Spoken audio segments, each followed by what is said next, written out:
Flames from the largest and most destructive Southern California wildfire churned toward coastal and mountain communities northwest of Los Angeles, disrupting travel on a major highway and triggering more evacuations. A more favorable wind forecast still called for potentially dangerous gusts, but ones not likely to approach historic levels forecasters had feared, according to the National Weather Service. This is good news for the fire crews as the winds will not be driven quite as vigorously, a Weather Service statement said. In the exclusive Bel Air section of Los Angeles, where multimillion-dollar houses give the rich and famous sweeping views, authorities tallied 4 homes destroyed and 11 damaged by a fire that erupted before dawn Wednesday. Firefighters watched for remaining hotspots Thursday. Flames there also burned a wine storage shed at media mogul Rupert Murdoch's 6.5-hectare Moraga Vineyards estate and appeared to have damaged about 2.8 hectares of vines, a spokeswoman said. Calmer overnight conditions helped crews protect the Ventura County resort town of Ojai, where most of the 7,000 residents were under new evacuation orders following a burst of wind late Wednesday. At Ojai Valley Community Hospital, officials said they moved non-ambulatory patients to another hospital as a precaution. The hospital said in a statement that several dozen patients still remained there Thursday.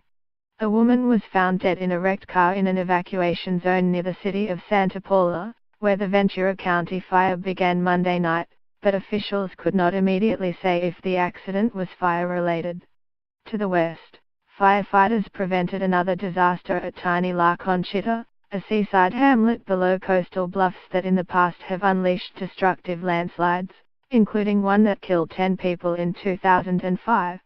A short distance up the coast, evacuations were ordered in Santa Barbara County for several hundred residents of the beach city of Carpinteria. Officials intermittently closed US 101 for more than a dozen miles along the coast, cutting off the major route for several hours as fire charred heavy brush along lanes. In tiny Faria Beach, homeowner Steve Adrusquez and his wife used a garden hose to spray palm trees to keep them from burning. "We're leaving," he said. "We've been packed up since Tuesday. We left Tuesday night and stayed down at our son's house. We came back yesterday, stayed the night, but this has got me worrying because of the blowing embers." Resident Joseph Ruffner said he was staying. "We evacuated the night before last, came home and the fire was down in that direction," he said, pointing north. "And this morning there was a wall of fire back right over here. And I did think it was no big deal, but it's coming back to burn what it did burn yesterday." Southern California has been hit hard by 4 major fires that have put tens of thousands of people under evacuation orders and destroyed nearly 200 homes and buildings, a figure that is almost certain to grow.